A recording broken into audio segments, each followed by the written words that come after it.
हम लोग 25 जुलाई को यहाँ आपके साथ बातचीत करने के लिए बैठे हैं। मुख्य रूप से किसानों के मुद्दे पर पूरा देश और हमारा छत्तीसगढ़ भी एक महत्वपूर्ण एजेंडा के रूप में उसको फोकस किया जा रहा है। प्रधानमंत्री किसान सम्मान निधि योजना, जिसके तहत पोर्टल में ही, प्रदेश का ही पोर्टल है, उसमें 40 लाख हमारे किसान बंधु अपने सारे रिकॉर्ड के साथ अपने रजिस्ट्रेशन को पूरा किया, लेकिन उसमें 20 लाख के आसपास उनको मिल रहा है, क्योंकि बाकी जो केवाईसी का काम है, अपडेट करने का काम है, वो इतना स्लो है या छत्तीसगढ़ सरकार के प्राथमिकता में नहीं है। इस वजह से ऐसी योजना से, जिसके बारे में अभी 27 तारीख को ही सीकर के सभा में 20,000 करोड़ का फिर से पैकेज पूरे देश के किसानों को देने वाले हैं, उससे वंचित हुआ। एक और योजना आने वाले 27 जुलाई को प्रधानमंत्री किसान प्रणाम योजना, ये लॉन्च होगी और इसके तहत जो चुनौती है कृषि क्षेत्र में और पूरे समाज जीवन के, पूरे राष्ट्र जीवन के क्षेत्र में, कि हमारे सामने प्रदूषित जो अनाज है, प्रदूषित हमारे सामने जो भी फसल है, उसके वजह से बहुत सारी समस्याएं खड़ी होती हैं। तो उसके चलते वैकल्पिक ऊर्जा, वैकल्पिक उर्वरक और हम स्वयं के ओर से क्या पहल कर सकते हैं, इनोवेटिव हमारा जो अभिनव योजना है, किसान का भी,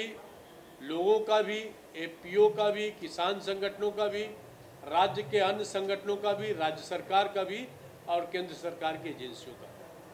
वो उस अभिनव के योजना के तहत वैकल्पिक उर्वरक की व्यवस्था करेंगे। इससे काफ़ी राशि जो रासायनिक उर्वरकों के सब्सिडी में भारत सरकार के द्वारा दी जाती है, उसकी बचत हो। पीएम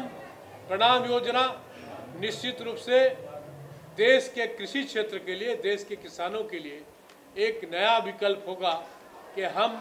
ऐसे योजना के तहत ऐसे उर्वरकों को, जो कभी हम लोग कहते हैं कि ये जैविक उर्वरक है, गौमूत्र की बात होती है और कुछ बात होती है, तो उसका उपयोग हम उस रूप में कर सकें, जिसमें व्यक्ति भी और किसान भी उस कार्यक्रम से जुड़कर